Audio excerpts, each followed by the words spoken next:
Har kuni minglab insonlar telefonini qo'liga oladi. Kimdir savol beradi, kimdir e'tiroz bildiradi. Kimdir esa birgina izoh bilan butun tizimga baho beradi. Ba'zida haqli tanqid bo'ladi, ba'zida tushunmovchilik, ba'zida esa haqiqatga to'g'ri kelmaydigan fikrlar, hatto shaxsiyatga tegadigan og'ir so'zlar ham. Biz ularni ko'ramiz, o'qiymiz, eshitamiz va eng muhimi e'tiborsiz qoldirmaymiz. Chunki biz uchun har bir murojaat oddiy hujjat emas, bu insonning ishonchi, bu oilaning umidi, bu yillar davomida yechim kutayotgan masala bo'lishi mumkin. Shuning uchun har bir murojaat ortida avvalo insonni ko'ramiz. Bizning ishimiz ko'p hollarda kameraga tushmaydi. U arxiv javoblari orasida, elektron bazalarda, dala o'lchovlarida, fuqarolar qabullarida, sayyor uchrashuvlarda, sud hujjatlari va qonun satrlari orasida davom etadi. Ba'zan birgina masalani hal qilish uchun o'nlab hujjatlar o'rganiladi. Bir necha tashkilot bilan hamkorlik qilinadi, joyiga chiqiladi, qayta tekshiriladi. Qonun yana bir bor varaqlanadi. Chunki har bir qarorning ortida inson taqdiri turadi. Biz hamma murojaat bir kunda hal bo'ladi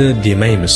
Bunga va'da ham bermaymiz, chunki ayrim masalalar vaqt talab qiladi, aniqlik talab qiladi, lekin bitta narsaga va'da bera olamiz. Hech bir murojaat e'tiborsiz qolmaydi. Biz mukammal emasmiz. Guruch kurmaksiz bo'lmaganidek tizimda ham ayrim kamchiliklar uchrab turadi. Ba'zida xodim xato qiladi, ba'zida mas'uliyatsizlik kuzatiladi, ba'zida fuqaroning haqli e'tirozi bo'ladi. Biz bunday holatlarni yashirmaymiz, oqlamaymiz, ustidan shunchaki chiziq tortmaymiz. Har bir holat o'rganiladi, xizmat tekshiruvi o'tkaziladi, qonun ustuvorligi ta'minlanadi, aybdor javobgarlikka tortiladi. Chunki bizning maqsadimiz kamchilikni yashirish emas, balki uni bartaraf etishdir. Shu bilan birga har kuni minglab insonlarning murojaatlari ijobiy hal etilmoqda. Yillar davom etib kelgan muammoli masalalar o'z yechimini topmoqda. Fuqarolar o'z mulkiga qonuniy hujjat olmoqda. Tadbirkorlar faoliyatini davom ettiryapti. Oilalar o'zining mulkiga egalik huquqini tiklamoqda. Bu ishlarning ko'pi ijtimoiy tarmoqlarda ko'rinmaydi. Chunki odatda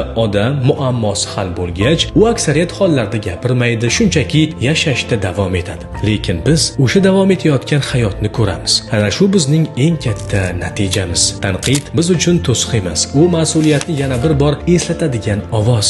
Har bir haqli e'tiroz bizni o'z ustimizda ko'proq ishlashga undaydi. Har bir adolatli fikr tizimni yanada yaxshilashga xizmat qiladi. Bizning maqsadimiz internetdagi bahslarda g'olib chiqish emas, bizning maqsadimiz inson ishonchini qozonish. Bu esa izohlar bilan emas, amaliy ishlar bilan erishiladi. Shuning uchun biz bugun ham ishlayapmiz, ertaga ham ishlaymiz. Har bir murojaatni eshitishda, har bir masalani qonun doirasida hal etishda, har bir insonning huquqini himoya qilishda biz mukammal bo'lishni emas, har kuni kechagidan yaxshiroq bo'lishni maqsad qilganmiz. Chunki ishonch gap bilan emas, mehnat bilan qozoniladi. Biz ishlayapmiz.